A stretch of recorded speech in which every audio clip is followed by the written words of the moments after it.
Have you ever stood in the middle of heartbreak and dared to ask, why is this happening to me?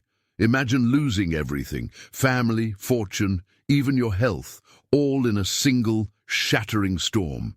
That's the story of Job, a man who walked through the valley of unspeakable pain while the heavens remained silent. How do you keep believing when your world turns to ashes? Why would a loving God allow such darkness to descend on one of his faithful? The book of Job isn't just an ancient tale. It's a battlefield where faith and doubt collide under a sky heavy with unanswered questions. Most turn away when suffering comes. But what if the very fires that threaten to break you are forging something deeper?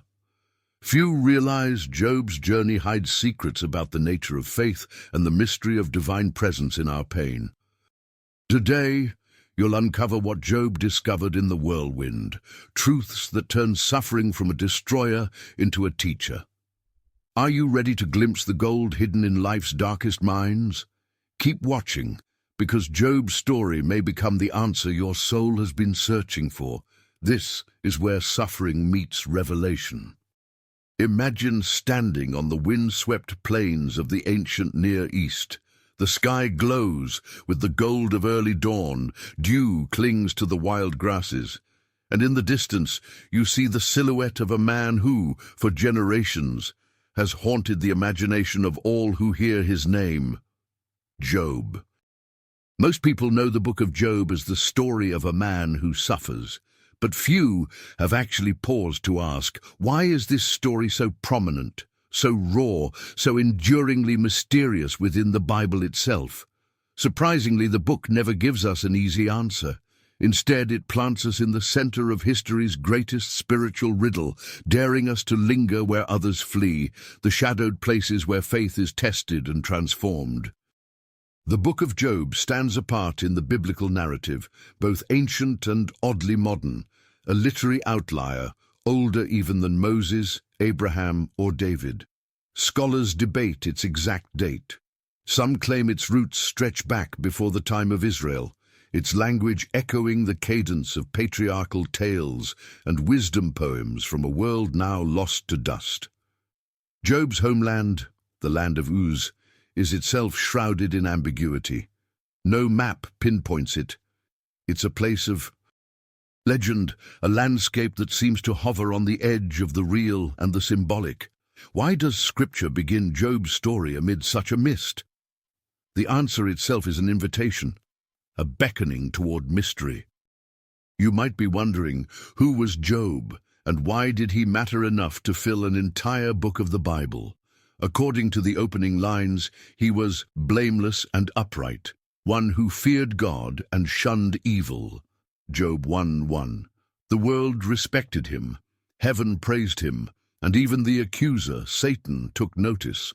Picture Job, a man whose faith has never known the crucible. His herds roam the hills, his children flourish, and his soul pulses with gratitude. Ancient prosperity, measured in camels, sheep, and sons, flows like a river through his household. But hidden in those early verses is a chilling foreshadow. This is not a tale of static blessing. Instead, something cosmic is about to unfold, an unseen wager at the throne room of heaven itself. Imagine the hush in the celestial courts as the sons of God present themselves before the Lord, and one dark figure steps forward, Satan, whose name literally means the accuser. Many believe suffering is always the result of wrongdoing, a cosmic balance sheet where sinners reap pain and the righteous harvest blessing.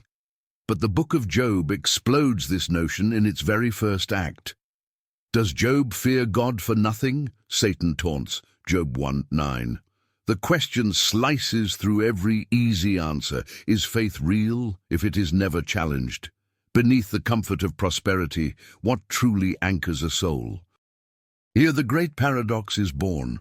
God permits suffering not as punishment, but as the crucible that reveals the hidden architecture of faith.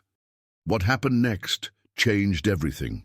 In a series of relentless blows, Job's world collapses, enemies attack, fire falls from heaven, all that made life good is snatched away. Yet amid the chaos, a voice rings out, Job's voice, torn with grief, yet tinged with awe. The Lord gave, and the Lord has taken away. May the name of the Lord be praised. Job 1:21. This is not just a historical record. It is a seismic shift in how humanity understands God, pain, and the meaning of righteousness. The ancient world, Job's world, held fierce beliefs about fate and divine justice. For the Babylonians, Egyptians, and early Hebrews alike, suffering proved guilt, blessing signified favor. But now, planted like a defiant seed in the soil of tradition, is Job, a man God himself calls upright, yet who is allowed to suffer without cause. Imagine yourself sitting in the dust beside Job, feeling the silence press in, your mind racing. The questions begin swirling. If even the most righteous can suffer, what does it mean to trust God? Is faith a bargain or something deeper, something forged in the dark? The book of Job's structure is as radical as its message. Unlike the clear-cut morality tales of Genesis or the structured laws of Exodus, Job unfolds as a dramatic poem, an extended, simmering conversation between Job, his friends, and eventually, God himself. The dialogues are dense with paradox, wisdom, accusation, and longing.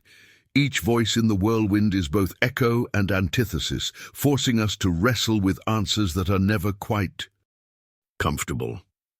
This shows us something profound about the Bible's very architecture. Sometimes the holiest ground is soaked in tears, and sometimes the truest prayers are wrung from broken hearts. Yet the story's very placement in Scripture, right in the middle of the wisdom books, hints at its universal reach. Job's saga is not about a specific nation, king, or prophet. It's the raw cry of every person who's ever asked, why? Its universal voice means it could be anyone's story, ancient or modern, in Uz or your own living room, in the stunning heights of blessing or the gaping pit of loss. But even as disorder reigns, something remarkable is emerging. In the opening chapter, suffering is not explained, but it is dignified.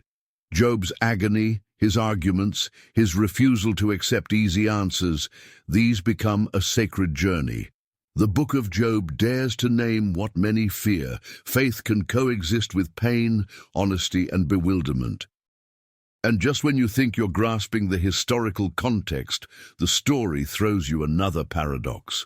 Job's three friends arrive, Eliphaz, Bildad, and Zophar, each representing a different voice of ancient wisdom. They come to sympathize with him and comfort him. But soon their words spark fresh waves of debate and misunderstanding. They echo the world's most persistent theology, the idea that God is only righteous when suffering makes sense. But each time they try to explain Job's sorrow, something in the story resists. It refuses the comfort of easy, formulaic faith. You might be wondering right now, does this mean God is capricious? Is this a story of divine injustice? Or is it pulling back the curtain on something much deeper, something that touches the heart of faith itself? Consider this. In their quest for certainty, Job's friends reduce suffering to a math problem. But Job dares to hold his pain and his faith in the same trembling hands. He grieves, questions, rages, and clings to hope, all at once. And in doing so, he forges a path where spiritual honesty is not just allowed, but welcomed. But this raises an even deeper question, a question that vibrates at the center of every human heart. If suffering is not always punishment, what is it for? And how can faith possibly survive, let alone thrive, in the fires of inexplicable pain? What you will discover in the next part will peel back the veil on the spiritual realities that blaze beneath the surface of Job's agony. Insights not only about the nature of God, but about the hidden dynamism of suffering itself. a reality that could utterly reframe how you view every trial you've ever faced. Stay close, because the mystery is just beginning to unfold. The ground beneath Job's feet has shattered. His world, once a testament to righteousness and reward, now lies in ruins. His fields blackened, his children gone, his own body racked with pain. It is here, staring into the abyss, that the book of Job plunges us into the deepest waters of spiritual insight. If suffering is not always a consequence of sin, if the scales of divine justice do not always tip as we expect, what is God really doing in our pain? You might feel the tension tightening within you. Is God silent, or is he saying something even more profound, something that our comfort-blinded hearts often miss? The characters that surround Job become living metaphors for our own inner dialogues.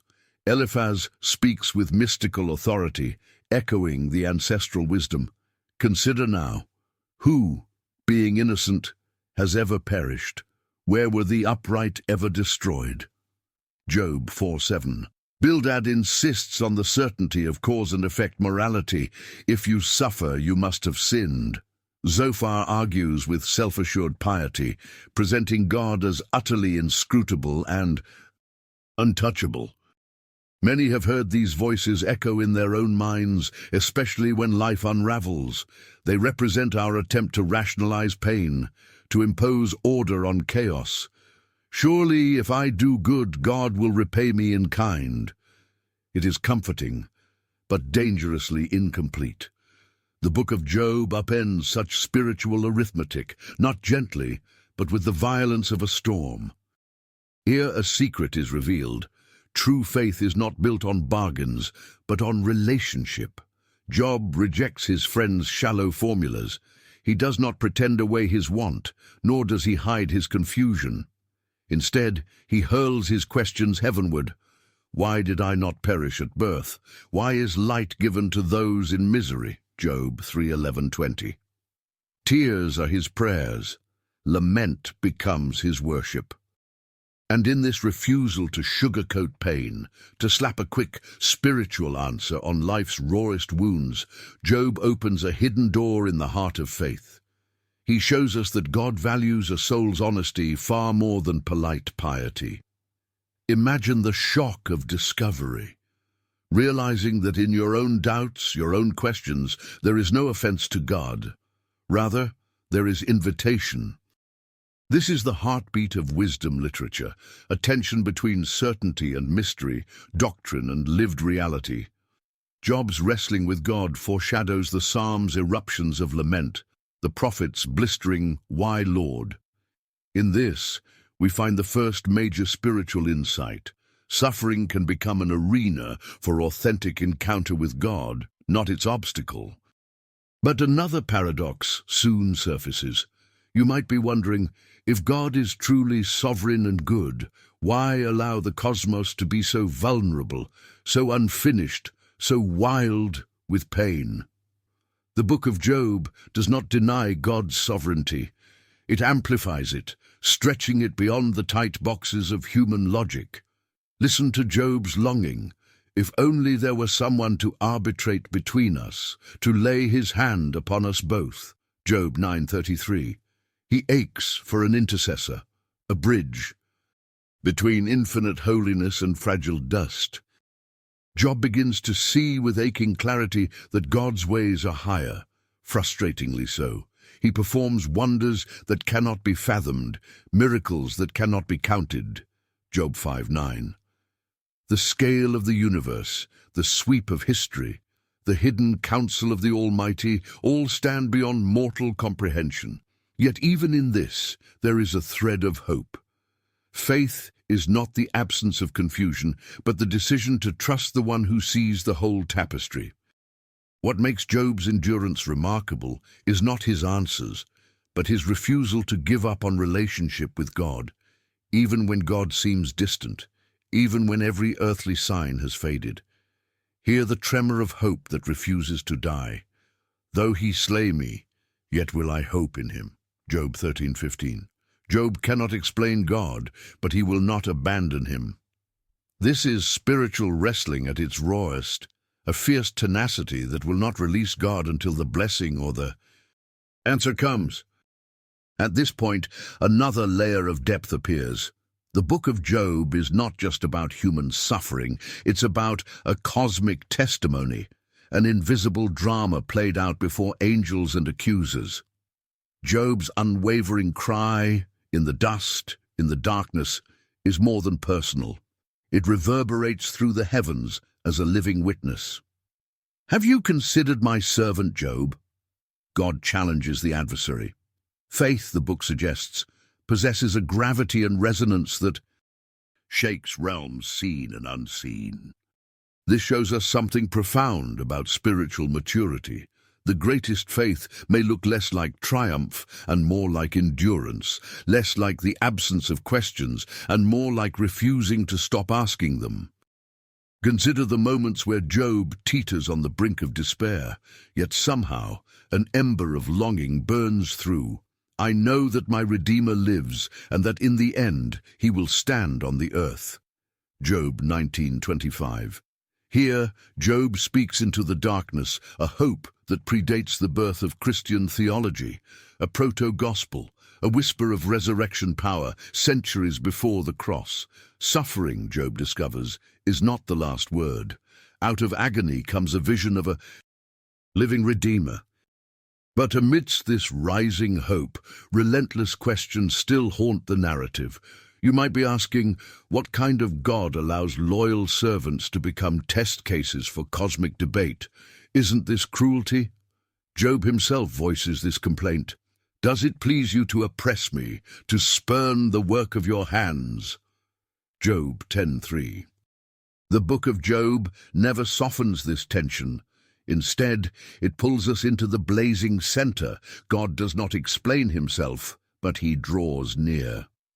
In the climax of the book, the voice from the whirlwind erupts, not with answers, but with questions powerful enough to undo the foundations of certainty.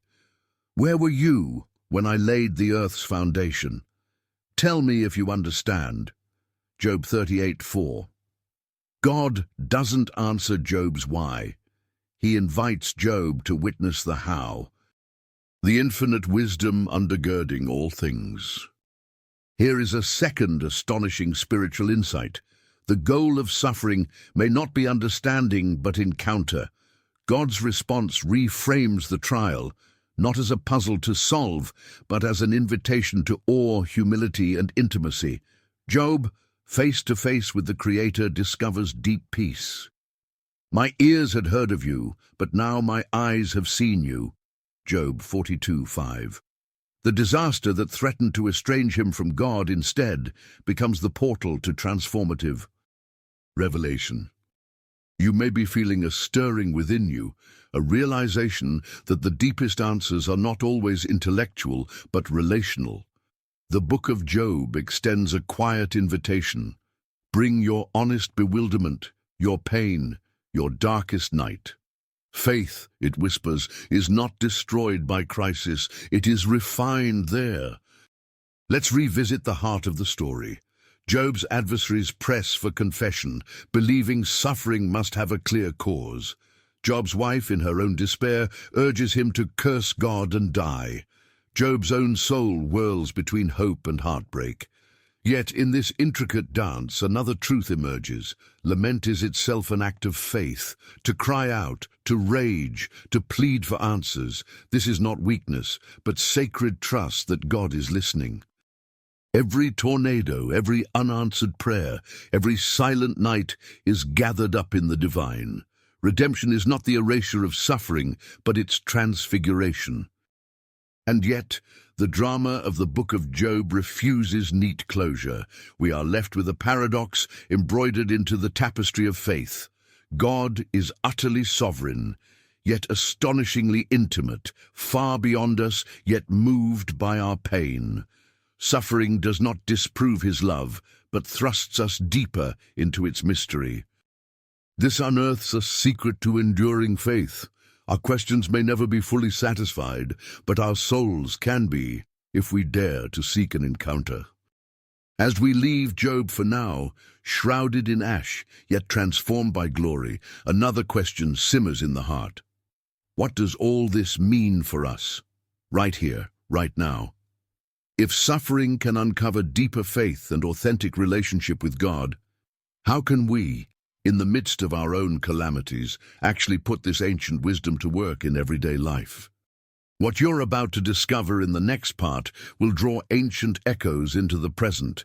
Get ready to see how Job's journey becomes a living roadmap, real, relevant, and urgently needed for every modern soul that aches for courage, hope, and meaning in the face of suffering. The story is not finished. Now, it's about to become your story. Imagine, just for a moment, the modern world erupting in chaos, an unexpected phone call, a crushing diagnosis, a pink slip delivered with corporate coldness. You stare at your reflection in the bathroom mirror, your mind spinning with questions that seem eerily ancient. Why has this happened to me? Where is God when life spirals out of control? Even today, in our era of instant communication and technological marvels, the echoes of Job's cry reach into the marrow of our existence. Many believe that faith today is smoother, less raw, propped up by podcasts, devotionals, and worship playlists. But the profound truth is that suffering has not grown less complex or less wrenching. In fact, perhaps the greatest modern illusion is that with enough knowledge or comfort, pain can be avoided altogether. Yet the whirlwind still arrives, sometimes as a whisper in the night, sometimes as a tidal wave we never saw coming. But what happens when the ancient wisdom of Job enters this modern landscape? Suddenly, what once seemed distant and dusty becomes unsettlingly intimate. The story leaps out of its parchment tomb and breathes on us in the places we least expect. Consider Emily, a single mother whose world shattered when her young son was diagnosed with a rare, untreatable illness. Medical experts offered only percentages and probabilities, but Emily's soul ached far beyond statistics. Prayers seemed to hit a ceiling of steel. Friends avoided the raw pain of her questions. Like Job, Emily begged, "Where is God in this darkness?" Yet, in her deepest valley, something unexpected began to grow, an unvarnished dialogue with God, defined not by formulas, but by gut-level honesty. Her faith did not look like unwavering certainty. It looked like holding tightly even as tears fell, praying through gritted teeth, lamenting, hoping, then lamenting again.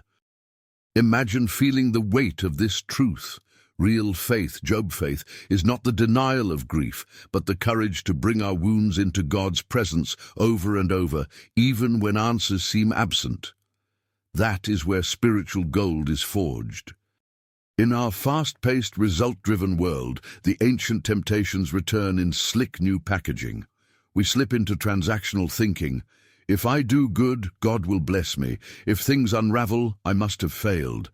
It's Eliphaz with a smartphone. Comfort others, post memes. God has a plan, when deep down we all still fear the chaos that Job survived. The book of Job slices through this illusion, exposing the costliness of genuine faith. You might be wondering, can spiritual endurance really stand in an age obsessed with quick fixes? Let's turn to Michael, a successful entrepreneur whose company crumbled overnight, swept away by forces beyond his control. For months, Michael oscillated between self-blame and rage at the heavens, his prayers flickering like distant stars. Yet, pressed beneath the rubble, he began to sense the trembling nearness of God in ways he had never known in seasons of abundance. Like Job scraping his wounds with pottery shards, Michael encountered a love that did not explain the pain away, but sat with him inside it, a presence more precious than every triumph he'd achieved. He found himself echoing Job's words, "My ears had heard of you, but now my eyes have seen you." Job 42:5. This shows us something profound about modern life. Suffering does not always bow to our logic or technology. It demands a faith that is rugged, honest, and unflinching, a faith that persists, not in spite of questions, but through them. Let's pause and let this sink in. In a world that prizes performance, sometimes the greatest spiritual victory is simply choosing not to let go. Job's story reveals that God is not hunting for perfect answers, but for authentic relationship. And when we voice our anguish instead of hiding it, we join history's sacred company of saints who have wrestled with their Maker and emerged with a deeper light. Look around. Faith forged in pain is everywhere if you know where to look. The cancer patient who anoints each hospital day with simple prayers, the grieving widow who finds hope in laughter's return, the teenager who, after rejection and loneliness, discovers a God who calls her beloved. These are modern-day jobs. They don't arrive at easy answers. Instead, their questions become doorways to a new kind of trust. And slowly, almost imperceptibly, this trust transforms them. You might be asking, but what about those who never see the resolution Job received, the restoration, the double blessing? Is their faith in vain? Here is where the story's most radical lesson comes to life. Even before his fortunes were restored, Job declared, "Though he slay me, yet will I hope in him." Job 13:15. In other words, faith is not built upon outcomes, but upon the gritty pursuit of God himself. Restoration is never promised in neat earthly terms. The mystery of faith is that sometimes the blessing is not what is returned, but what is revealed inside the loss.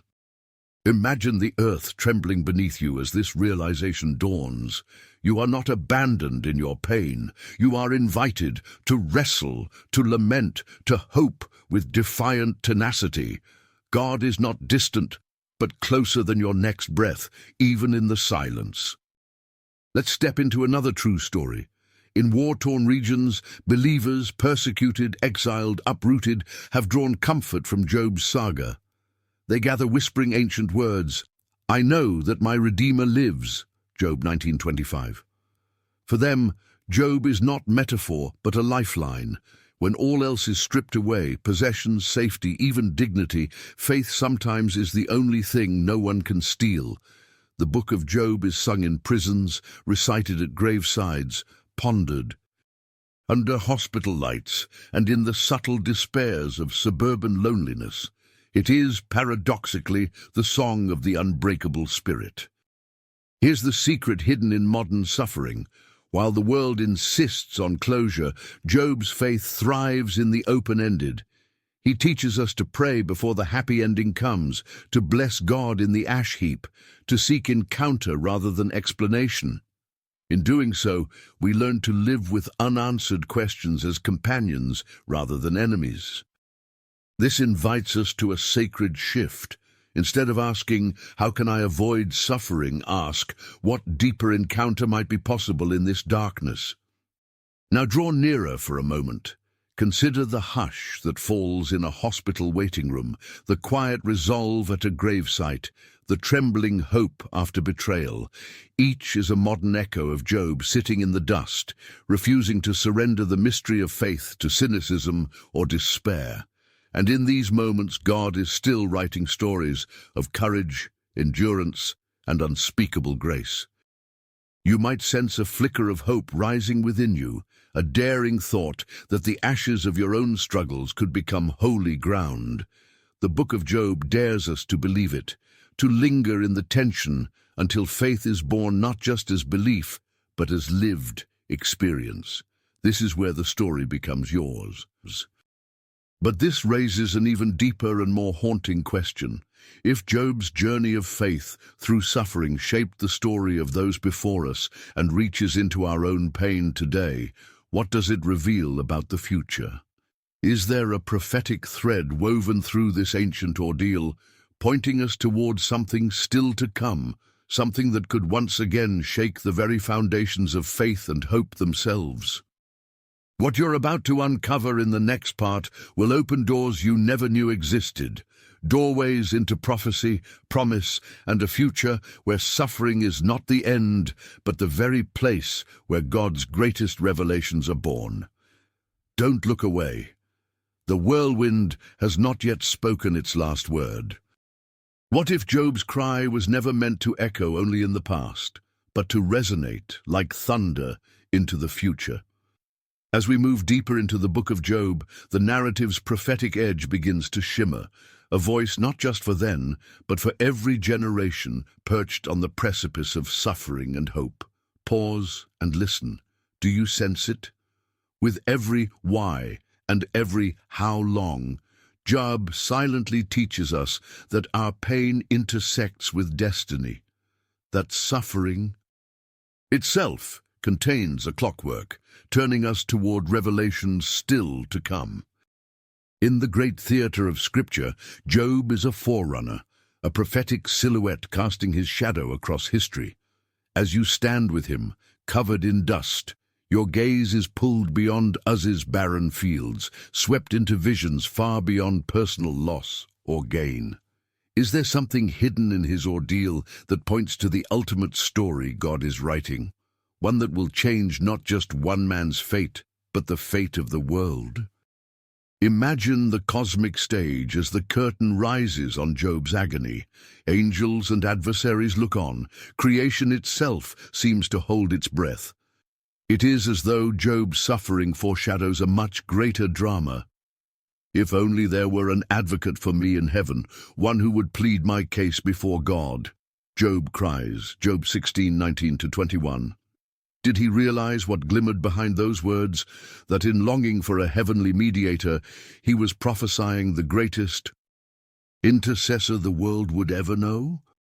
This is the prophetic pulse at the heart of Job's suffering, pointing forward to the one who would step between heaven and earth, raising up the dust of our poverty with the glory of relentless love. I know that my Redeemer lives, and that in the end he will stand on the earth. Job 19:25. Can you sense the electricity in this declaration? It bursts through centuries, carrying in its wake the faint outline of resurrection's dawn. Here lies a paradox that crackles with profound meaning. Many believe Job's story resolves when his fortunes are restored, but the true prophetic fulfillment is not in the double portion. It's in Job's vision of a living Redeemer, a hope that surges beyond the grave. The restoration of property pales in comparison to the promise that death itself is not the final act. Job's pain is a prophecy.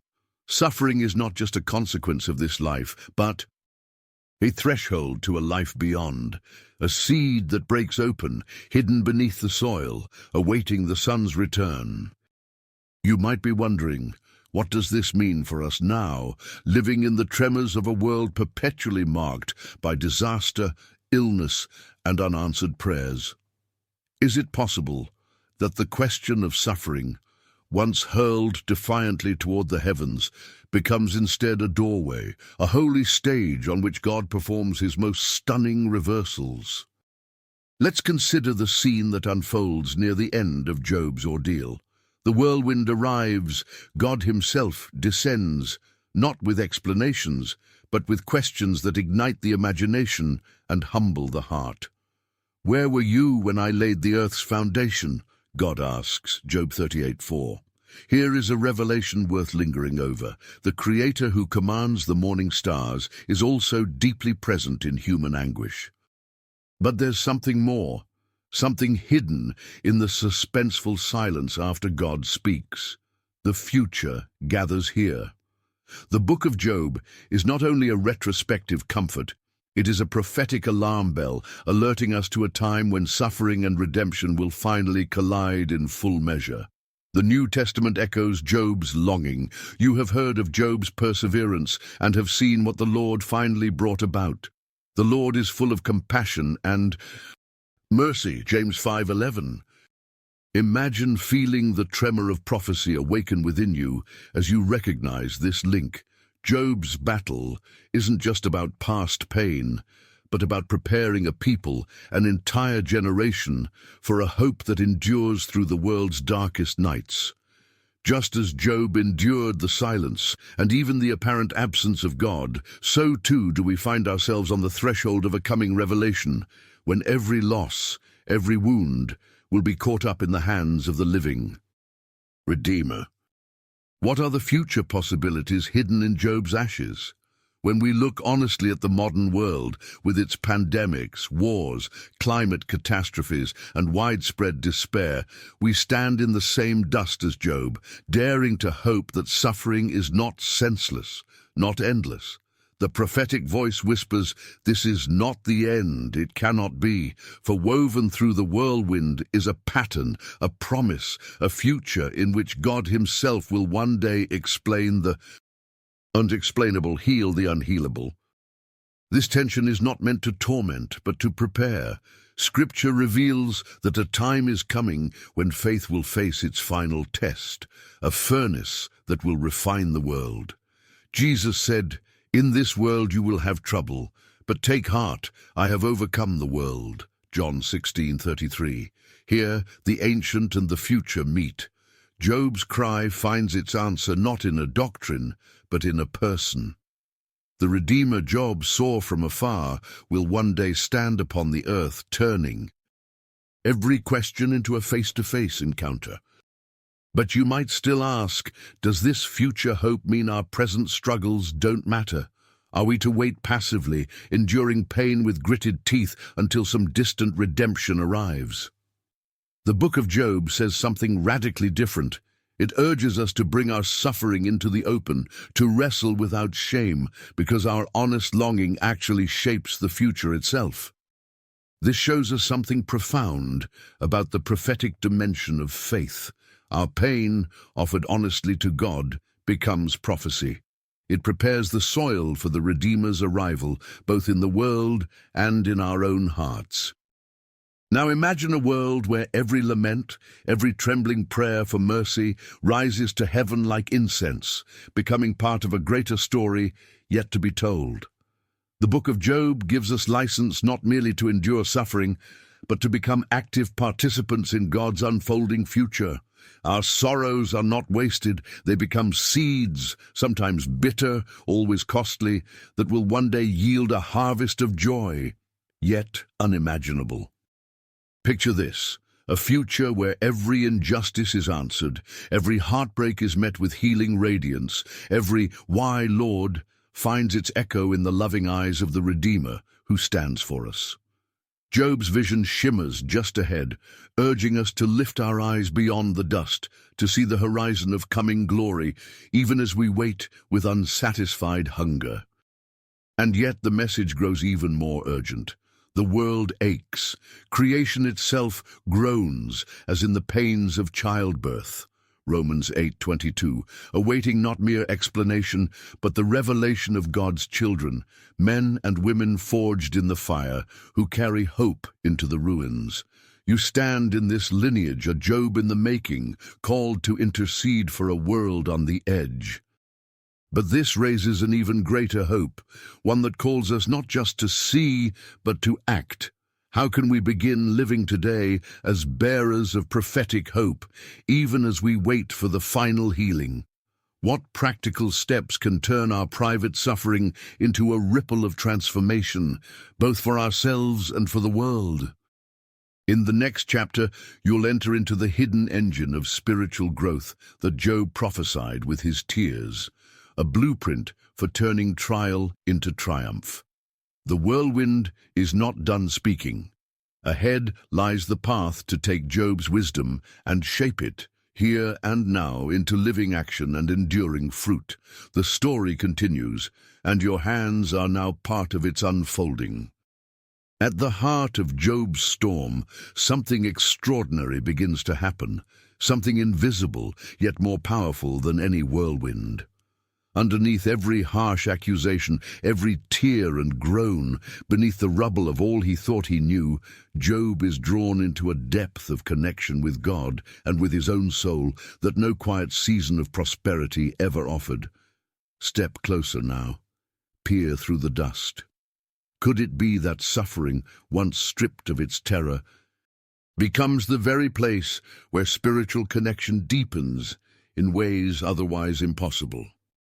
Many believe comfort is the sign of God's presence, that peace proves faith. But the profound truth is that some connections are forged only in the crucible. In the book of Job, it is when all visible supports fall away that something invisible starts to rise. Job's faith, formerly built on blessings, transforms from inherited tradition to rugged encounter. He moves minute by aching minute from knowing about God to knowing God. My ears had heard of you, he confesses at the end, but now my eyes have seen you. Job 42:5. Imagine feeling that. A seismic shift from distant belief to blinding intimacy. Let's slow down and step into this transformation. In his first prayers, Job offers religious sacrifices for his children, just in case they have sinned. He lives out his faith by the book, literally. But when calamity strikes, those rote rituals are burned away. In their place emerges a raw and trembling dialogue, sometimes respectful, sometimes outraged, always vulnerable. This is no longer the piety of habit. This is a man baring his soul and bruises to the living God. Have you ever prayed prayers that felt so raw, so desperate, you wondered if you'd said too much? You might be wondering, can I speak honestly to God, even from the depths of confusion, resentment, or even accusation? Job's story answers yes, 1,000 times yes. It's in this rawness that true spiritual connection is kindled. God meets us not just in scripted praise, but in the honest questions that erupt from our suffering. Consider the mysterious pause at the center of Job's ordeal, when his closest friends have exhausted their speeches, and even Job's words begin to trail off into silence. It is then, when all words run out, that space opens for a new kind of listening. The unspeakable ache in Job's heart becomes the very backdrop for God's voice from the whirlwind. What if silence, in our darkest nights, is not abandonment, but invitation, an echo chamber where God's presence finally breaks through the noise? This shows us something profound about spiritual connection. Relationship with God is not a formula to perfect, but a mystery to encounter, most often in the places we least expect. Let's shift to our own lives. In the glow of ordinary days, spiritual growth may feel predictable, a rhythm of reading, praying, attending services. But when suffering roars, the artificial boundaries of formal religion split open. Suddenly prayers become urgent, authentic. Worship transforms from recited words to trembling hope. This is what happens when grief cracks our hearts open. The distance between heaven and earth shrinks. Connection is no longer optional. It's oxygen. Imagine a family gathered at a hospital bedside. The hum of machines, the ache of waiting, the unspoken fears, it all becomes a sanctuary. In that trembling hush, hands are held, silent prayers rise, and the awareness of God's presence intensifies.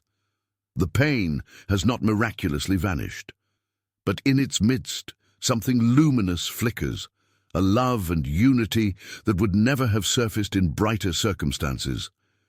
In those moments, you see it. Suffering isn't a wall, but sometimes the door to a profound shared encounter with the divine. But the transformation doesn't stop at our connection with God. Job's journey marks a shift in his connections with others. Early in the story, his friends gather to comfort him, sitting with him in the dust for 7 days and nights. A gesture so powerful it remains one of the most compassionate first responses to suffering in the entire Bible. There's a lesson here. Profound connection begins not with words, but with presence. Imagine feeling that solidarity, that silent witness in your own storms, a reminder that sometimes the deepest bonds are forged in mutual vulnerability. Yet as words enter the scene and arguments ignite, something darker surfaces, loneliness in the middle of company. Perhaps you've felt it? Well-meaning friends offering answers when what you needed most was empathy. Job's honest struggle, even with his friend's failure, teaches us to risk deeper vulnerability, to reach beyond surface interaction toward genuine soul-sharing. He calls out to them, not for solutions, but for understanding. This is where courage and connection intertwine. The willingness to be seen in your brokenness and to hold space for others in theirs.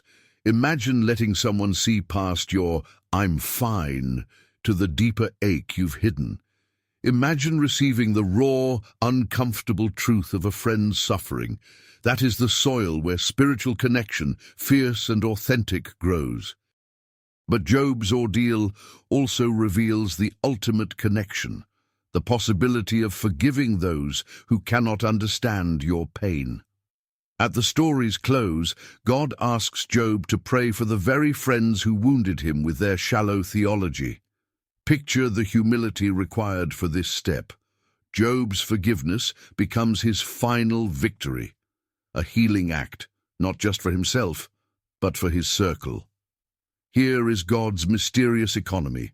The one most wounded becomes an instrument of mercy. After Job had prayed for his friends, the Lord restored his fortunes and gave him twice as much as he had before. Job 42:10. Restoration begins in intercession. And so Job emerges from the dust, not only with a deeper connection to God, but reconciled to his community and himself. Out of suffering comes not isolation, but invitation, the divine call to deeper communion on every level of being. You might sense a movement awakening in you, a whisper that your pain too holds the potential for new kinds of connection. Have you noticed, in your worst moments, a friend who drew near, an unexpected kindness, or times when, in the hushed dark, you felt presence so near you could almost touch it? Each of these is a proof. Suffering is a chiseling away of all that separates, carving out sacred space where God and others can finally enter. But this transformative connection, this journey from lament to intimacy, from isolation to community, demands something of us. Will we allow our wounds to become bridges? Will we dare to trust that even our deepest sorrows can become the place of holiest meeting? But this raises a question that strikes at the heart of every spiritual journey. If connection is forged through suffering, how do we cooperate with this mystery? What practical steps can we take to let suffering deepen, not destroy, our faith and relationships? What you're about to discover in the next part is the blueprint Job's story hints at but never fully explains, a step-by-step path for turning loss into growth, pain into purpose, suffering into the seedbed of resurrection. Hold tight. The next part is where theory becomes practice, and ancient wisdom ignites real transformation. The next revelation might just change how you live your hardest chapters forever. You have heard the whirlwind. You have watched Job hammered by wave after wave of suffering and glimpsed how pain, when surrendered, becomes the birthplace of deeper connection and even prophecy. But as the dust begins to settle, a quieter question emerges, one that pulses with hope and hunger. How can I walk this ancient path in my world, right here, right now? When the storm comes, and it will, how do I let suffering carve out strength, wisdom, and faith instead of leaving only scars? Job's journey, so dramatic and mysterious, was never meant for admiration alone. It was meant for imitation. Woven into every chapter are seeds, practical steps, waiting to sprout in the soil of your daily struggles. The gold of Job's story is not in the suffering itself, but in what grew because of it. If your own life has ever felt stripped bare, consider this your invitation to deeper growth. Step 1. Name the pain, bring it into the light. Job shattered the illusion that faith means smiling through agony. Instead, his story begins with radical honesty. "Let the day perish on which I was born," he cries, Job 3:3. Such words unsettle us, but notice, God never rebukes Job for truth-telling. The first step towards spiritual growth in suffering is giving yourself permission to lament. Grieve aloud. Name the loss. Journal, pray, speak to a trusted friend. Transformation never happens in denial. It starts with raw truth, exposed to God's presence. Step 2. Refuse shallow answers. In the ashes, Job's friends rushed to patch suffering with pat answers. But Job resisted every platitude, demanding a faith big enough for both mystery and pain. You might be tempted to silence your questions or bury your doubts. Instead, let them become your conversation with God.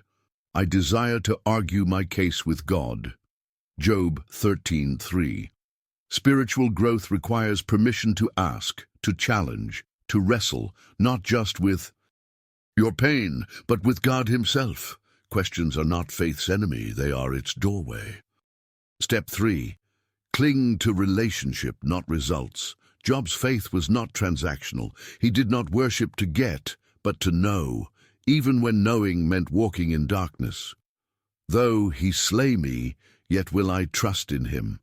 Job 13:15. Practice orienting your prayers away from fixing circumstances and toward communion. Ask for God's presence over God's presence.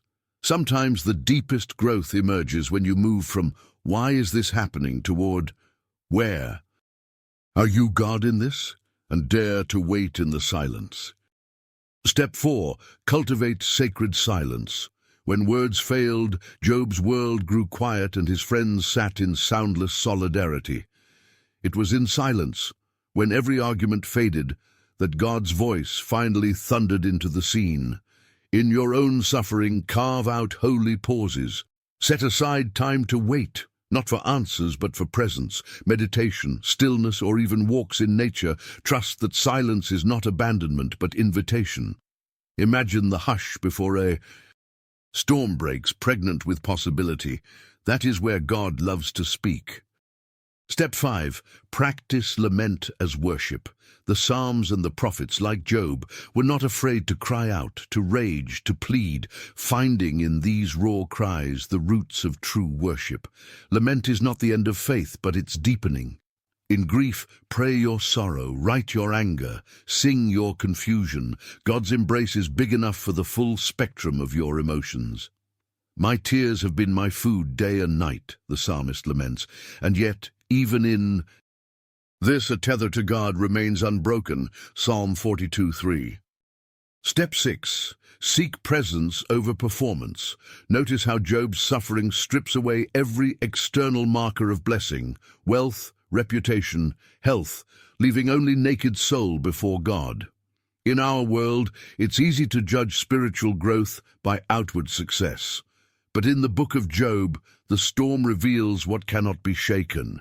Measure your faith not by your comfort, but by your willingness to show up, honest, trembling, present, day after day. When you no longer have to perform for God or others, connection becomes real. Step 7. Risk vulnerability with others. Job's friends missed the mark with their speeches, but their silent presence for 7 days was a model of sacred support. Invite others into your journey, not because they have answers, but because shared vulnerability creates space for God's healing to flow. Be honest about what you need, sometimes just silence, sometimes prayer, sometimes practical help. And when suffering visits someone else, remember your presence, not your words, is the greatest gift. Step 8. Intercede even for those who wound you. In a powerful reversal, God has Job pray for his friends, the very ones who misunderstood and judged him. Something in Job's spirit shifts. Forgiveness becomes the passageway to restoration. Is there someone you need to forgive, perhaps even in the church, a friend or yourself? Pray for your accusers. Speak blessing over those who hurt you. This unblocks the flow of grace, opening your life to God's fresh work. Step 9. Anchor yourself in the hope of resurrection. Job's suffering led him to prophetic vision. I know that my Redeemer lives, and that in the end he will stand on the earth. And after my skin has been destroyed, yet in my flesh I will see God. Job 19:25-26. In suffering, nurture a long horizon. Let the hope of God's final justice, healing and embrace be your anchor. Write the promises of God where you can see them. Read stories of those who endured and overcame. Remind yourself, this is not the end. Step 10. Turn your scars into service. The final movement in Job's journey is restoration, but not just for himself. His story becomes a source of comfort for millions who come after him. Whatever you have survived is not wasted. Out of the ashes, let compassion blossom. Encourage others. Share your journey, not in triumph, but in truth. Let your wounds become windows for God's light. This shows us something profound about spiritual growth. It is not a checklist, but a pilgrimage. Suffering is not a detour, but the very path where roots go deepest, fruit sweetest, and faith becomes unshakable. Imagine right now what would change if you chose to see pain as the place where seeds of greatness are planted. Would you become gentler with yourself and others? Would you risk being real in your prayers? Would you step toward community instead of hiding in shame? Each small step is a blow against the silence, a declaration that your story is not over, but unfolding. You might be feeling a new resolve awaken. The winds may howl, but you are not defenseless. You have Job's blueprint. You have permission to grow, even in the dark, and you are not alone. But this raises an even more vital question.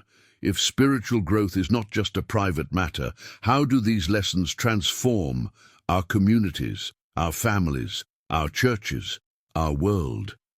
Is there a hidden power waiting to be released when suffering becomes a journey shared, when faith is lived in fellowship?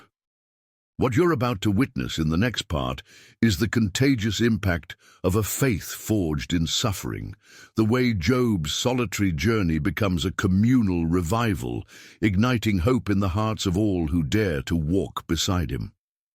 Don't turn away, because the most unexpected resurrection is not just personal, but collective. The next part is where suffering ripples outward, changing more than one life. It changes us all. What if the book of Job was never meant to be read alone? What if, woven into every line of his solitary suffering, there is an undercurrent pulling us towards something larger, something communally redemptive? Peer beyond the ash heap, and you'll see a truth blazing like sunrise over desolate fields. Real faith is never just a private struggle, but a story written in the company of others. Many believe suffering isolates, that pain makes us islands, drifting further from the warmth of shared humanity. But the profound truth is that suffering, when held honestly, possesses a mysterious power to break down the very walls we build around ourselves. In the ruins of Job's world, community is both tested and transformed. Imagine the early scene. Job, once surrounded by laughter and feasting, now sits in utter devastation. His three friends, Eliphaz, Bildad, and Zophar, travel from afar and see from a distance that his grief has changed him beyond recognition. They weep, tear their robes, and for 7 days sit beside Job in total silence. For 1 long week, all they offer is their presence. Not advice, not solutions, not platitudes, just the gift of witness. Imagine feeling that kind of solidarity, the simple, aching comfort of not being forsaken in your lowest hour. You might be wondering, why did this powerful gesture disintegrate into argument and accusation? The tension is almost unbearable. At first, their silent unity is a testament to sacred companionship, a model for every community facing tragedy. But as the silence breaks, and words tumble out, their fear of the mysterious overtakes their compassion. They begin to retreat from the paradox and mystery of Job's pain, retreating into theological formula and certainty. Their community begins to unravel under the weight of unanswered questions. You've likely seen this among friends, families, even church communities, where suffering exposes the rawness in all of us.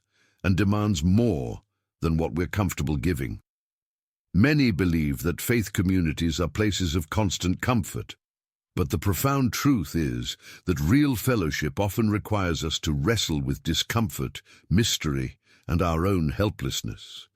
Let's enter the texture of real experience. Imagine church members gathered after a funeral, awkwardly silent, not knowing what to say. A family reeling from sudden loss, encircled by neighbors with casseroles and quiet embraces. In these moments, we see the ancient wisdom of Job's friends. The best comfort is presence before words, listening before counsel, sitting in the dust together before standing in solutions. But Job's story also warns us, words matter. When well-meaning friends turn to easy answers, judgment, or theological posturing, pain often deepens. The instinct to fix one another rather than enter each other's struggles creates scars on top of wounds. The community's true calling isn't to explain the unexplainable, but to accompany the sufferer through the valley. This shows us something profound about shared faith. Healing flows not from answers, but from shared presence. It is less about solving and more about holding. Less about removing pain and more about refusing to let the hurting suffer alone. Let's shift the lens to the powerful acts of communal perseverance alive today. In recovery groups, faith circles, and intimate prayer gatherings, people dare to voice unspeakable realities. Addiction, grief, bitterness, failure. Listen closely, and you hear echoes of Job's lament. Why? How long? Where is God? The miracle is not that easy answers emerge, but that stories are heard, tears are shared, burdens are quietly lifted. Community here becomes sanctuary, a shelter that does not erase pain but makes it bearable. Think of the hospitals where strangers pray for each other in waiting rooms, or faith communities that set up emergency funds and meal trains when tragedy strikes. Picture the seasoned saint who, remembering her own Job-like valley, gently assures a young sufferer, "You are not alone. I've walked this dark path before." The hope passed from one scarred hand to another. This is shared faith made flesh. Yet Job's journey is not only about receiving, it also becomes about giving. At the story's climax, God calls Job to pray for his friends, the same friends who misunderstood him, adding insult to injury. In this act, the flow of God's blessing changes direction. After Job had prayed for his friends, the Lord restored his fortunes. Job 42:10. Imagine the power in this reversal. Community finds redemption when the wounded pray for the misguided. When the hurt become healers, when grace, not bitterness, flows between people. You may be asking, does such vulnerability really change anything in a skeptical world? Does community rooted in honest struggle survive in an age obsessed with image and positivity? Listen to the testimonies. Marriages rebuilt, prodigals welcomed home, funerals transformed into celebrations of resurrection hope. These are not fairy tales, but lives forever marked by shared journeys through the valley. And perhaps you've tasted both sides. Comfort and clumsiness, presence and platitude. Faith communities are never perfect. But every time we choose to stay, to listen, to pray, to serve, right through the awkwardness and pain, we forge a bond deeper than personality or preference.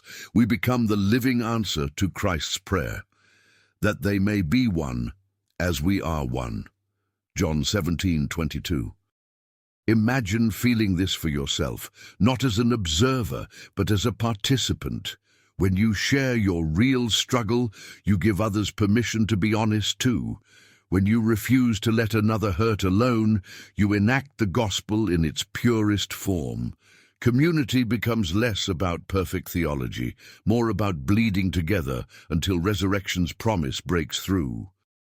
You might sense a new courage rising, not only to seek out support, but to offer it, to risk being seen and to truly see others, to bear burdens, to forgive, to stay even when mystery remains. Every shared valley lights a torch for those who follow after. But this raises the deepest invitation Job's story has yet to offer. How does one person's honest journey through suffering become a beacon for community transformation and personal breakthrough?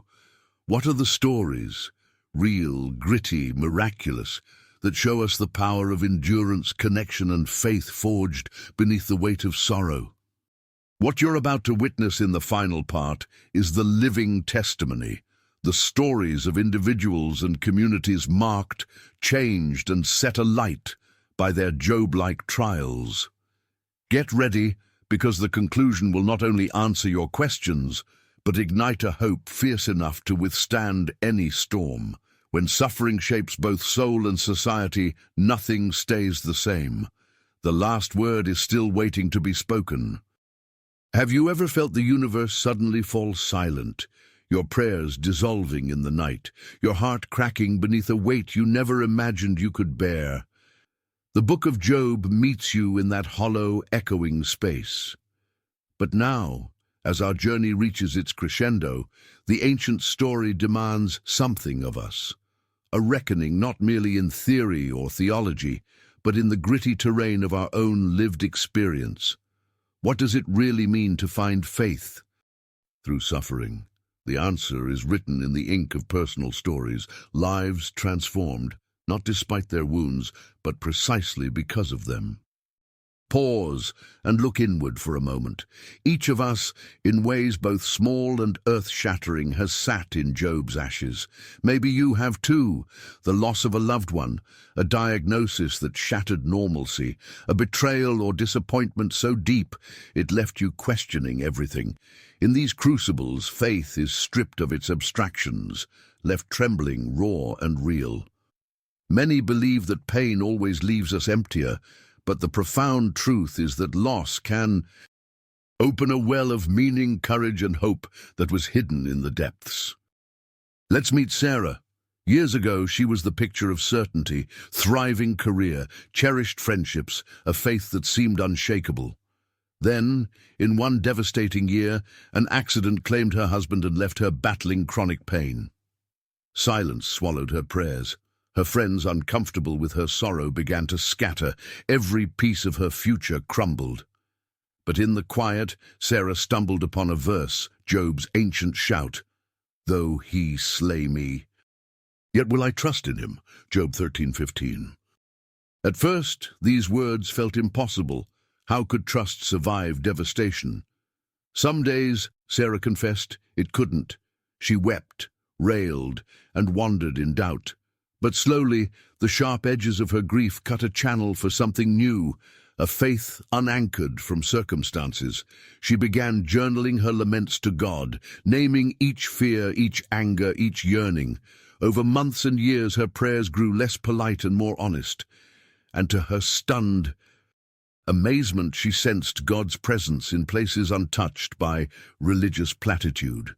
Her pain became her sanctuary. "I had heard of you, but now my eyes have seen you." Job 42:5. That's how she described it. Not the return of what was lost, but the birth of a faith that could not be shaken, because it was forged in truth, not illusion. This shows us something profound about personal transformation. True faith is not found at the edges of suffering, but in its deepest heart. And when someone dares to share their real story, the air itself changes.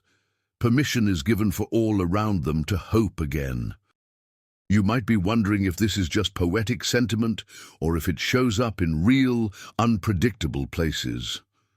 Look at Martin, a successful business owner whose life unraveled with a cancer diagnosis. At first, he clung to formulas and optimism. "If I only believe, God will heal."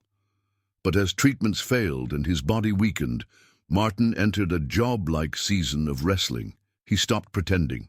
He told his small group, "I'm furious and terrified. I don't know if I believe anymore." That night, his friends said little. They just listened, and for the first time, Martin felt the weight begin to shift. Then something else happened, a slow, inward pivot. Warning, it wasn't the miracle he'd prayed for.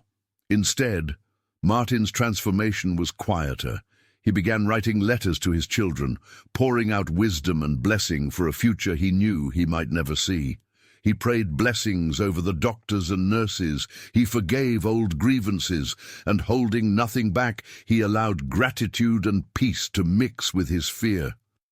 Near the end, he told his wife, "I'm not afraid anymore, not because I understand, but because I know I'm not alone."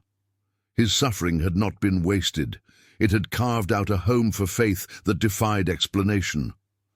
Behind every closed door, there are stories like these, testimonies not of naive triumph, but of souls that grasped the hem of the divine through honest lament. Think of Lila, whose mother slipped into dementia, erasing decades of memories. At first, Lila raged at God, certain her years of service should have earned a better end. But as she began to sit daily with her mother, just holding her hand and singing old hymns, Lila rediscovered a different God, not the God of bargains, but the God of presence, holding vigil with her in the ache. "It was in those lonely rooms," she later said, "that my faith started breathing again."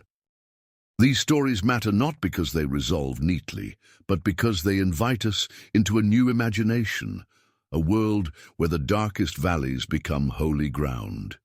Imagine feeling the pulse of this realization in your own life. Your scars, if offered, can become signposts for someone else's hope. This is the rhythm found in Job, repeated throughout every life truly lived: suffering, lament, encounter, community, transformation. The profoundly biblical secret is that none of us were meant to navigate pain alone, not even with God as our only companion. The act of sharing, confessing doubt, anger, brokenness, is itself an offering, and every honest story is both an invitation and a torch for another lost traveler. Let's zoom out further. In the aftermath of hurricanes, pandemics, and wars, communities have gathered in ruined churches and makeshift homes to pray, comfort, and sing through tears. The words that matter most in these aftermaths are never answers. They are the shared stories of how faith was found, rediscovered, or held in trembling hands. Through Job's example, and through the chorus of modern Jobs who dare to speak, hope is kindled again, and again. But this raises a question too urgent to ignore. In the end, after the losses and the wrestling, after prayers both answered and unanswered, what will you do with your suffering? Will you bury it in shame and silence? Or like Job, will you risk letting it break you open, reshaping not just your own soul, but the world around you? What you're about to discover next won't just conclude an ancient story. It will draw you into the mystery at the center of every faith journey. The final revelation awaits, demanding not only to be understood, but lived. Don't look away now. Redemption is about to speak its last and greatest word. The story is coming home. You have come a long, winding journey with Job, through the dust and silence, the wails and the whispers, all the way to the edge of the inexplicable. Perhaps you recognize echoes of your own story in his, moments when the sky grows dark, when answers dissolve and the only thing left is the pounding question, why is this happening to me? What we have uncovered together in steadfast steps is not a diagram to fix your pain, but a living tapestry, a revelation that suffering does not have to be the end of faith, but can in fact be its beginning. Now we can clearly see that every chapter in Job's story, each loss, each lament, each restless night, is not an isolated incident, but part of a far grander pattern. When we bring all these truths together, Job becomes more than a man. He becomes every man and woman who has stared at the ruins of certainty and whispered, "God, are you still here?" The horror of his suffering, the brutal why, and the glory of his final vision all converge as a single thread, the invitation to find faith not by escaping hardship, but by meeting God in the midst of it. So many live with a faith built solely on blessings, a faith that stands until the winds come. But you, yes you, are invited into something far deeper, a faith that holds fast when blessings slip away, that weathers sleepless nights and unanswered prayers, that becomes, paradoxically, most unshakable when nothing else remains. This is the faith Job discovered, and it reverberates into eternity. Not a faith that demands explanations, but one that dares to trust the divine even when the mysteries only multiply. Listen, this story is not just for ancient saints or nameless sufferers. It is for anyone who has ever knelt in bewildered silence and wondered, is there anything left for me here? Anything good? Anything lasting? The book of Job answers with a resounding yes, not because it denies the ache, but because it dignifies it. Imagine finally seeing the entire divine tapestry, your pain, your prayers, your questions, and your hope, all woven together. Not despite your suffering, but through it. And right here in this sacred clarity comes the most powerful final revelation. Faith is not a contract, and God is not a dealer in fair trades. Faith is encounter, faith is relationship, faith is the quiet resolve to remain in the story, even when you no longer understand the script. God does not always explain himself, but he offers himself. He does not always restore in the ways we expect, but he transforms those who refuse to let go, who, like Job, declare, "Though he slay me, yet will I trust in him." This is the ultimate act of worship, not simply to rejoice after the victory, but to trust even when you are still walking through the valley.